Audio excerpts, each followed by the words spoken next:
Praise the Lord. எங்கள் BBA திருச்சபையிலிருந்து இன்றைய மன்னா உங்களுக்காக. சகோதரர் பிரன்ஹாம் இவ்வாறு ஒரு காரியத்தை நமக்கு வலியுறுத்துகிறார். நாம் சகோதர சகோதரிகளாய் இருந்து கொண்டே தொலைபேசியிலோ அல்லது நேரிலோ மற்றவரை குறித்து குறை கூறி பேசும் பொழுது நாம் கிறிஸ்தவர் என்று அழைக்கப்பட அந்த தகுதியை நாம் இழந்து போகிறோம். அதுதான் உண்மையும் பிரியமானவர்களே.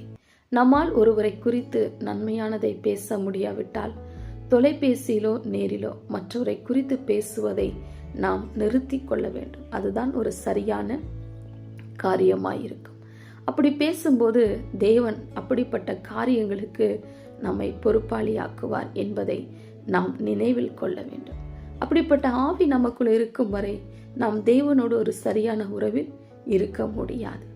1 கொரிந்தியர் 15:33 இவ்வாறு சொல்லுகிறது, மோசம் போகாதிருங்கள், ஆகாத சம்பாஷணைகள் நல் ஒழுக்கங்களை கெடுக்கும் என்று.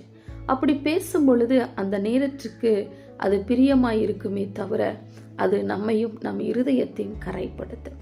ஆகவே நம்முடைய நல் ஒழுக்கத்தை நாம் பேணி காப்பவர்களாய் இருக்க வேண்டும். ஆமென்.